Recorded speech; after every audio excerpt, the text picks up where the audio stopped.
हिंद महासागरात स्थित असणारा महत्त्वाचा देश म्हणजे श्रीलंका।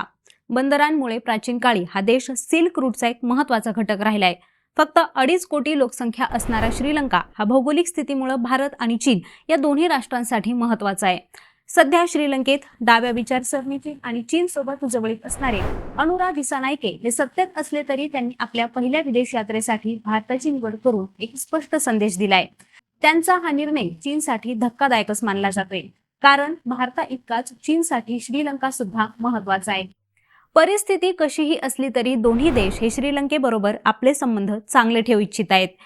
चीन श्रीलंकेला भारताच्या विरुद्ध वापर करण्याचा प्रयत्न करते, तर दुसरीकडे भारत हा समुद्री सुरक्षा आणि शेजारी प्रथम या नीतीनुसार श्रीलंकेला दूर करू इच्छित नाही। याच कारणामुळे श्रीलंकेत भारत आणि चीनचे अनेक प्रकल्प पणाला लागलेत। तर नेमके कोणकोणते आहेत हे प्रकल्प जाणून घेऊयात या व्हिडिओच्या माध्यमातून। भारत श्रीलंकेत अनेक मोठ्या प्रकल्पांवर काम करते। तसंच दिसानायके यांच्या भारत दौऱ्यात अनेक प्रकल्पात पुढील कार्यवाही करण्याच्या दिशेने निर्णय होऊ शकतात। भारत श्रीलंकेत हाऊसिंग प्रोजेक्टमध्ये देखील काम करते। या प्रकल्पाशी संबंधित फेज 3 आणि फेज 4 चे काम पूर्ण होणार आहे।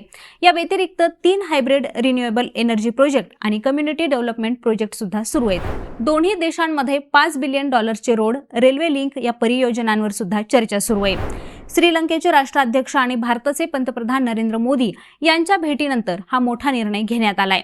भारत श्रीलंकेतील पॉवर प्लांटसाठी LNG पुरवठाही करणार आहे। भारत आणि श्रीलंका यांच्यातील 3 मोठ्या प्रकल्पांचा आपण विचार केला तर त्यापैकी एक आहे डायरेक्ट कनेक्टिव्हिटीचा प्रोजेक्ट। याच अंतर्गत दोन्ही देशांदरम्यान समुद्रातून एक पूल तयार करण्यात येणार आहे। आता या पुलाचं स्ट्रक्चर कसं आहे याचा निर्णय मात्र अद्याप झालेला नाहीये। तर दुसरा मोठा प्रकल्प म्हणजे श्रीलंकेतील वीज पुरवठा क्षेत्र हे भारताच्या पॉवर ग्रिडला जोडणं असं आहे। दोन्ही देशात गॅस आणि तेल पुरवठा करण्यासाठी पाईपलाईन तयार करण्याचा हा तिसरा मोठा प्रोजेक्ट असणार आहे। श्रीलंकेवर चीनचं मोठं कर्ज आहे। एक प्रकारे श्रीलंका चीनच्या कर्जाच्या सापळ्यातच अडकलाय। सन 2006 ते 2019 या काळात श्रीलंकेतील मूलभूत सुविधांच्या प्रकल्पात चीननं तब्बल $12 बिलियन ची गुंतवणूक केली आहे। तर दुसरीकडे भारतानं आर्थिक संकटाच्या काळात श्रीलंकेला मोठी मदत दिली। भारत सरकारनं आतापर्यंत $5 बिलियन ची लाईन ऑफ क्रेडिट आणि ग्रँट दिली आहे। चीनच्या महत्त्वाच्या प्रोजेक्ट्समध्ये हंबनटोटा बंदराचं निर्माण करण्याचा समावेश आहे।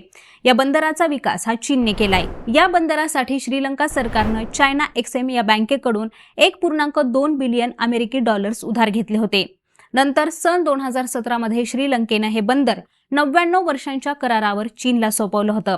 आता चीन हंबनटोटा सारखंच आणखी एक बंदर तयार करण्याचा विचार करते। तसंच कोलंबोच्या बाहेर रिअल इस्टेट परियोजना आणि एक रडार बेस स्थापित करण्याची ही योजना आखली जाते। या रडार बेसच्या माध्यमातून चीन भारतीय नौसेनेच्या हालचालींवर आणि तमिळनाडूतील 2 अणुऊर्जा संयंत्रांवर नजर ठेवू शकणार आहे। चीन सध्या श्रीलंकेची राजधानी कोलंबो या शहरात कोलंबो पोर्ट सिटी सुद्धा तयार करते।